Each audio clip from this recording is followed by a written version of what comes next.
Hi, Jeremy Cordeaux in the Court of Public Opinion.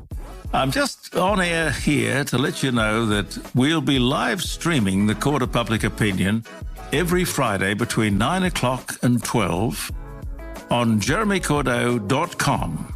Please join us. We'd love to have you. Rat chats.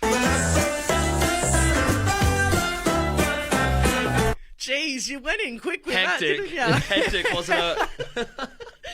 Well, of course, you guys have missed me over the last 2 weeks, and I'm sure that hasn't been played out. There's been no rat chats to be had. We've been bone dry on the rat chats, Davo, because you haven't been here, and it's one of your favourite things to talk about. It certainly is. So I've got a rat story as per usual. Now, just came back from South Africa. Went over for my mum's 70th birthday, and my uncle lives over there. That's why we went over to South Africa. And my uncle Alan, he's a pretty funny guy. Like, he's very similar to my mum. And so the two of them together are just trouble, as you can imagine. Anyway, one day we're sitting out on his balcony, which was really beautiful. It was in East London, down on the coast, and we were just having a few drinks. And as we were sitting there on the balcony rails, this rat climbs on over, like sprints over on the rails, but this thing was like the size of a rabbit. Like, it was big. Wow. It was probably one of the biggest rats I've ever seen. And as you can imagine, I am thinking, well, one, yuck, terrified. But and two, so you're rubbing your hands together, licking your lips, I'm thinking, thinking, great. I can't wait to be on air. I've got rat chat here. Anyway, so my uncle decides that he's going to get rid of this rat. Like, this thing has been hanging around and it needs to go. Yeah. But he doesn't want to kill it because he's not that type of man, you know. He wants to sort of get rid of it without... Humanely. Yeah, without doing anything wrong to it. So he set up this trap. What do you need? Like a possum trap or something? Pretty it sounds much. huge. Life scale of the game Mousetrap. Yeah. His house in South Africa is filled with all obstacle courses. I push the bowling ball and it just goes through. No. So he has set up this little cage thing, right? And the cage has got a little bit of cheese in there. We know rats love cheese. He's gone for the classic. Yeah. Mm-hmm. And sure as hell, he has caught the rat. Rat chat. This South African rat is in the cage. He's secured the package. But what do you do with the rat once it's done? Now, obviously, like I said, my uncle's a cheeky guy and he was pretty fed up with one of his neighbours. Oh, no. So he has taken this rat in the cage, this giant rat in the cage, taken it down to his shitty neighbours, and he has let that thing loose. Wow. How far away are the neighbours? Is there a chance that the rat will come back to Yeah, his is the place? karma going to come back to it? There is potentials the rat will, but they're quite big properties out there. So Yeah. I would say, like, the rat would have to go on an adventure to get back to my uncle's. Sure. Hey, look, Davo, we have got our social media guy, Gavin, in the studio with us right now. Gavin, you told us an insane rat story off air. Little bit gross, very gross. I rocked up home one day, probably after school or something like that. This is when I was way younger. Yeah. Walk in the house and there is this stench, like pungent stench. And I'm like, what is that smell? No one's anywhere to be seen. But we found out later that in the oven, this rat had been roasted. Oh, God. Roasted rats. And it Rat chat. stank out the house. Jeez, so for the rat to have been cooked in the oven, that means you would have had to be cooking a legitimate food at the same time at some point. Do you know what meal that was? Probably a roast chicken. Was there a roast chicken that tasted a little ratty, or...? Jeez, this Ratty roast chicken. roast chook's a bit small tonight. I was wondering why there's all these raisins in this roast chook. Yuck. What happened with the rat? We're going to head over to Glenelg. We got Christy on the line. Christy, good morning. What happened with the rat? Good morning. I used to manage a Japanese teppanyaki restaurant in London a few years back, and it was by the underground tube station. And when we used to turn the lights off, we used to lock up at night, turn the lights off, and then all of a sudden you'd hear this noise in the kitchen, and you'd go in, and all these rats would come into the kitchen. And they were like in the dishwasher. Yeah. And then as soon as we turned the lights off, they would scurry away. So it's like planned attack. Like, as soon as you turn the lights off, they just come out to play. They're a bit sneaky. Yeah, and we're talking, 10, 20, all in the kitchen. So, And then one morning we had, go on. good food there, or? Yeah, it was actually a high-level Japanese teppanyaki restaurant. You know, cook in front of you, chef, Yeah, I had to just check sometimes that they were cooking the right meat and not rat meat. But,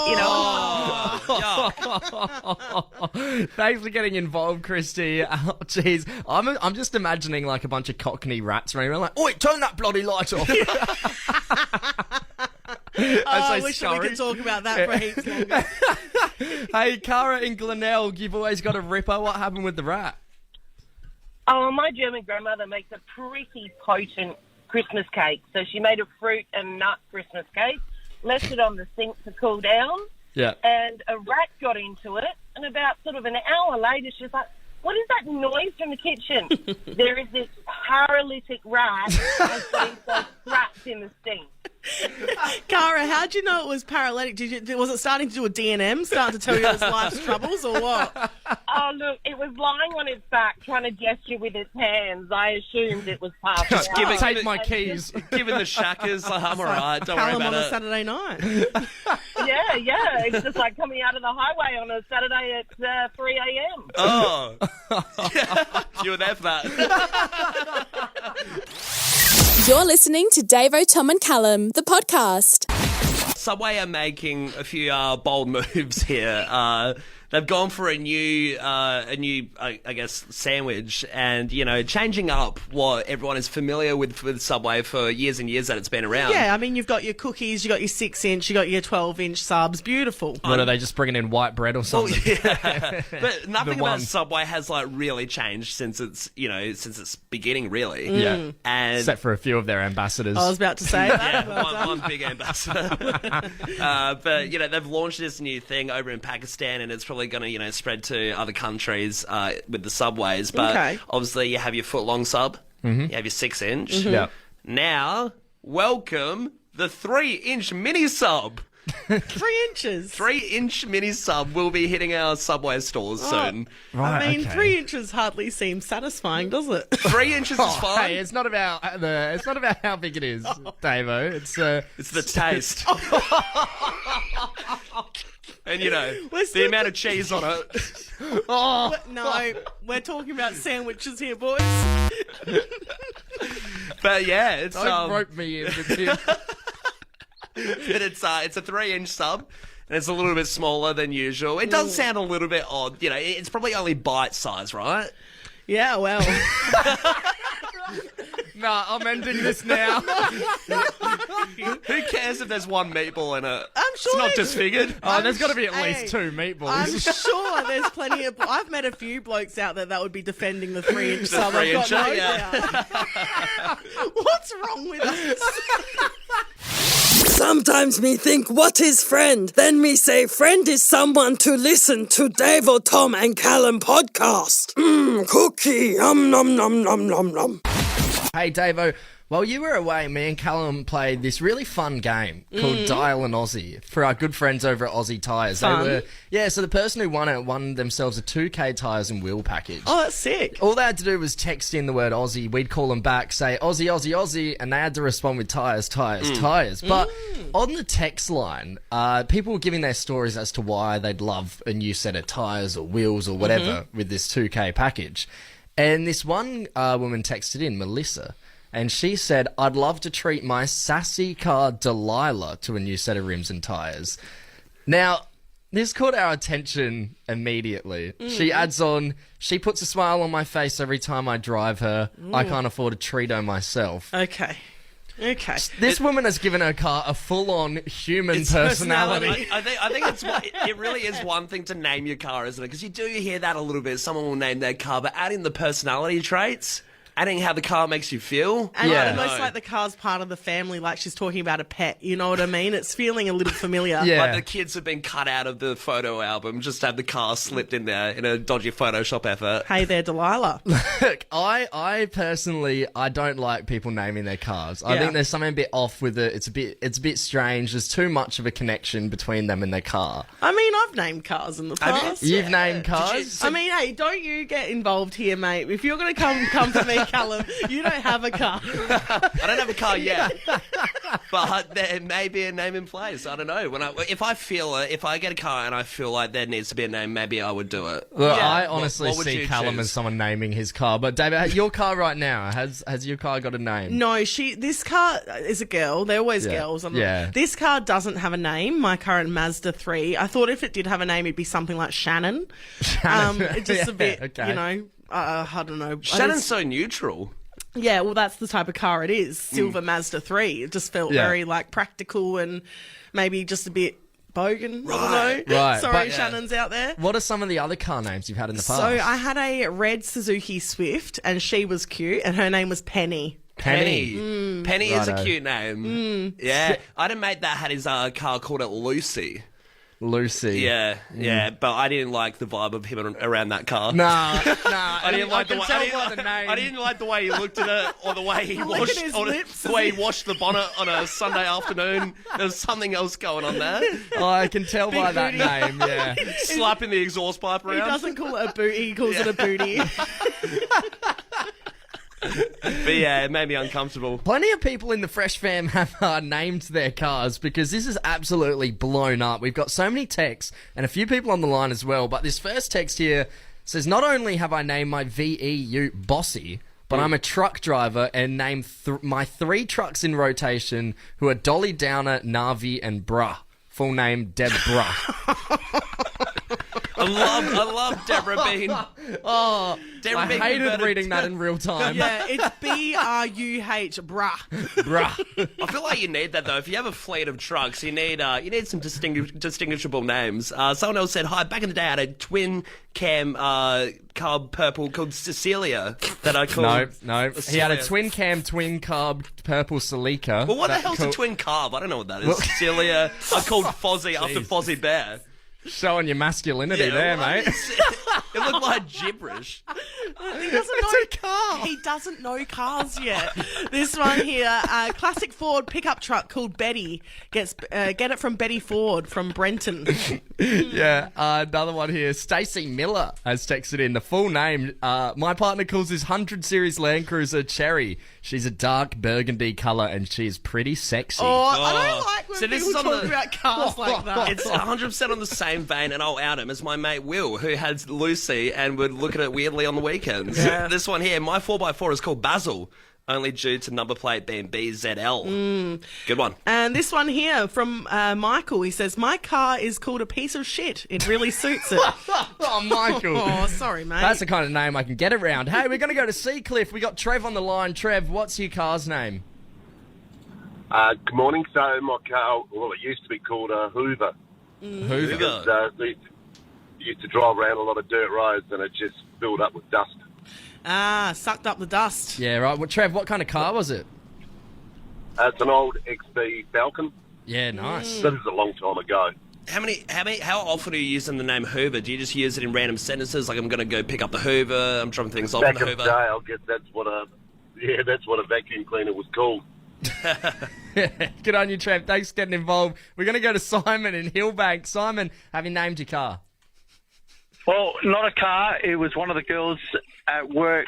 She drove a rubbish truck under the Rosetta Street Bridge and got it pretty damaged, and it's now called Rosie. Hey, Rosie. That's a bit of fun. that That's is a turning bit some of fun. tragedy into some fun. Thanks for getting involved, Simon. Hey, Paul in Tea Tree Gully, what have you named your car? The Death Star. Ooh, are you a big Star Wars fan? Yeah, sort of, yeah. Well, why was it called the Death Star? Yeah, was it like a sphere or what was going on? No, it's a big black Chevy Silverado that contributes to killing the planet, I think. So, Yeah, well, hence the name, the Death Star. do other people call it the Death Star, like in Fear when it's coming down the road? They sure do. That's no moon, they say. Hey, Chris in Aldinga, have you named your car? How you going, guys? Yeah, I've got a 1954 FJ Holden, just teal blue with a white roof, and beautiful. ever since I've got it, I've called it Effie. So she's just we'll take Effie out for a spin. Right, did that name come to you like the minute you got the car, or? It's a pretty stereotypical name, but for an FJ Holden, but Yeah, I like sort it. of just stuck with it. Does anyone give you flack for naming the car, or everyone loves Effie? Not yet. Well, not to my face. Just behind my back. Chris, Yeah. I'll do it to your face right now. Stop naming your car. Good on you, mate. You're listening to Davo, Tom and Callum, the podcast. So, of course, I'm back from South Africa. I've been on an adventure for the last couple of weeks, and what a good time it was. But I'm sure while the cat's away, the rats will play you too. Oh, the rats played, yes, in one of those little spinny wheels. Why do you get to be the cat? Meow, I don't know. Aren't they like so cool and whatever? Is Cats? it because they eat the rats? Well, yeah, I guess so. Yeah, Look okay. out, nom nom. Anyway, a bit rusty on the radio, guys. No, so just before I was leaving, there was this viral article going around about this woman, and she was looking for her soulmate on a plane. In a whirlwind of hopes and dreams, one Turkish woman was hoping to land a hunky neighbor on a plane. Each one held the promise of her potential soulmate.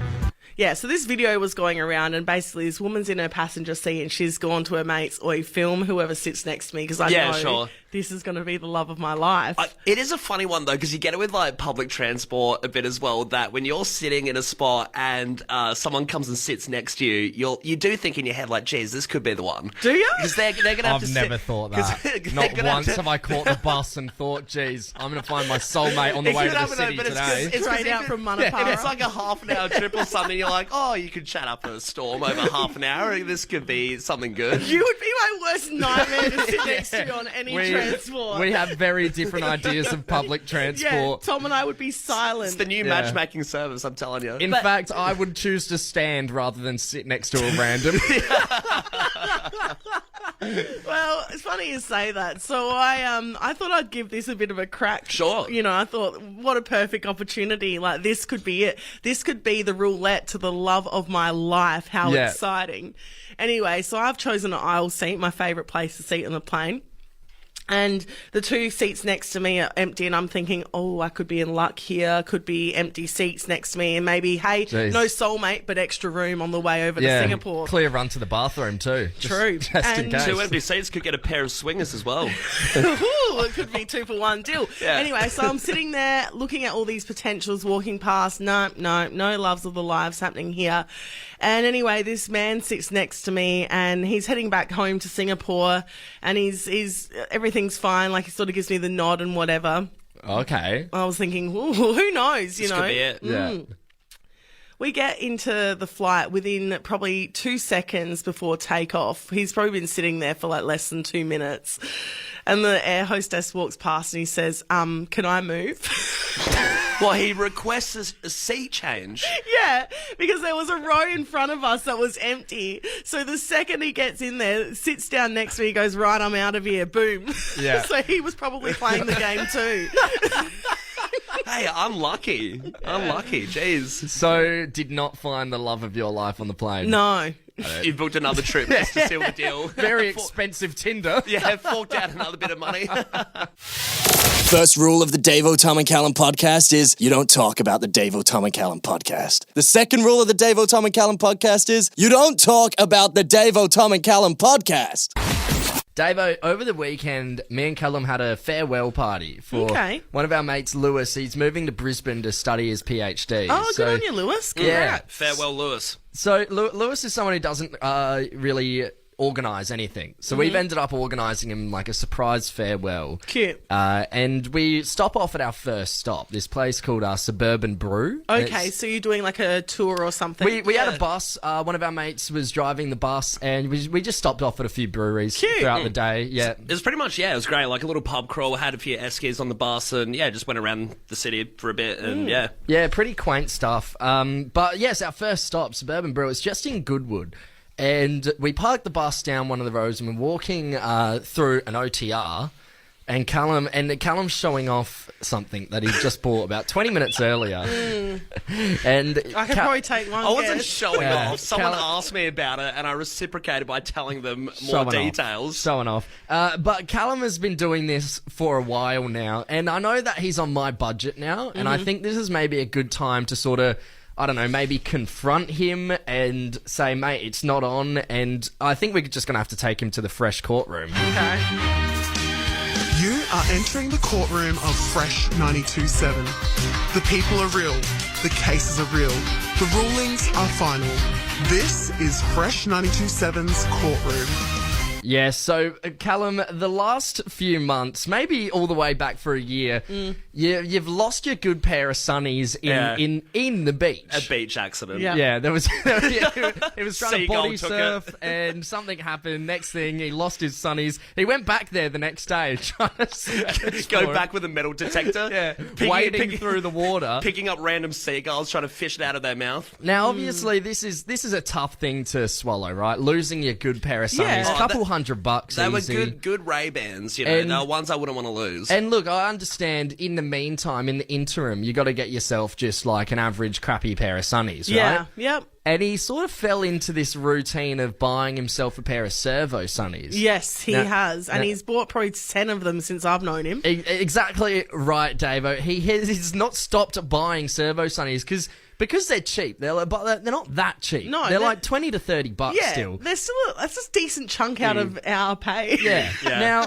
you're thinking $20 to $30, you have it for 6 months, you lose it. What's that? It's nothing, right? It is what it is. This bloke has this mindset going on that, I'll just buy a cheap pair of servo sunnies. $20, $30. Yeah, disposable. Exactly right. He loses them every night and has to buy a new pair every bloody weekend. What happens? I don't want to fall into this trap of constantly spending money on these sunnies, but coincidentally, the days I go to buy these sunnies are days where we go out for a party, and then I end up losing them. And you can't muster up the willpower to keep them safe for one night. I need a time around my neck or something. So you need the librarian chain. Yeah. You can get them. Yeah. Now, what's happened this most recent time, Davo, is on this farewell party, Callum's there showing off his new servo sunnies that he's just bought this day, right? Yeah. 20 minutes before. And as he's showing it off, other people that are on this farewell tour have thought, well, crap, I haven't got any sunnies for the day. We're passing an OTR.